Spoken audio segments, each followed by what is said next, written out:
Okay, by now you're figuring out that pain is not a simple thing.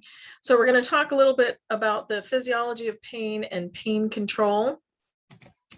So pain is really a complex phenomenon. It's not really fully understood. We're learning more about it all the time. There are lots of variables in pain, including its source and the perception and the individual's response to pain. So we have lots of areas in our brain that deal with pain messages. It's not just the somatosensory cortex, mapped to the dermatomes, like we talked about in the last section. There is a lot going on. So one of the early pain theories was called the gait control pain theory, which really is a simple model which has been elaborated on since it was originally proposed. But the idea is that there are control systems or gates built into normal pain pathways in the body that can modify the entry of pain stimuli into the spinal cord and brain. So it's about modifying the transmission of pain. That's what gait control theory is all about. So when the gates are open, pain impulses are transmitted from the periphery to the brain. When the gates are closed, its pain transmission is reduced or modified. So it doesn't necessarily make pain go away, it just reduces or modifies the pain in some way. So gate closure can occur in response to other sensory stimuli, along with competing nerve pathways that can diminish pain sensations by modulating or inhibiting impulses from higher centers in the brain. We will talk more about anti-nociception or pain control. And gate theory is just the beginning of a small part of it. We will talk more about this next quarter in terms of which areas of pain control are affected by individual modalities. So some of the things that we can use to close the gates, basically, are things like ice.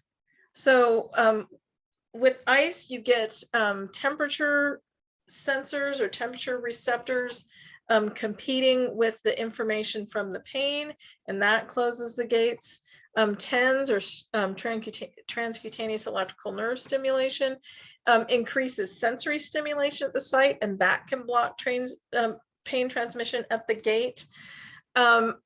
Opioids, so opiate-like chemicals, we have endogenous opioids that are secreted by our central nervous system that block conduction of pain impulses in the central nervous system. So in the book, it says they resemble morphine, but really morphine resembles our endogenous opiates, and that's why it works. So our endogenous opiates have lots of different names, enkephalins, dynorphins, beta lipoproteins are some of the names. So I think it's interesting, it just so happens that there's a plant or a synthetic source that can use the same receptors as our endogenous opiates, and that's why opiate-like chemicals work. That's why they have been developed into sort of more and more controversial medications. But the idea is we're using what is part of our natural system, our endogenous opiates, which block pain, and we found another chemical source of that can use the same receptors to block the pain. So so those are kind of our built-in pain control systems, what we'll call now the gate control theory, and the descending pain control system. So gate control is an ascending pain control system. We are slowing down or blocking pain transmission before it gets up to the central nervous system. The endogenous opioids are descending pain control. The central nervous system is creating those to block or modify pain.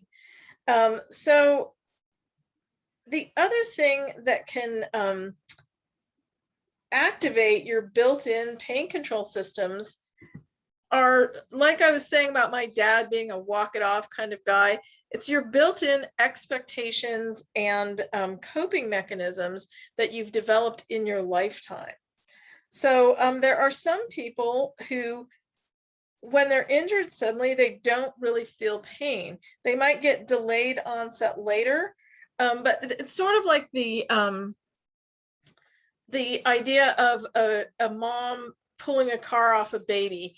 Our central nervous system, our cerebral cortex, can override all pain signals and say, hey, wait a minute, this is more important. This is a survival thing. We got to deal with this right now. So we have a lot of different ascending and descending pain control mechanisms. And some of it can be like excitement, fear. A lot of our emotional pain control systems can control pain, either stop it from getting to the central nervous system, or the central nervous system can send a message to block it downstream. So it's very complex, and we're going to talk way more about it. But just know that a lot of the treatments that we can do can affect either the ascending or descending pain control systems.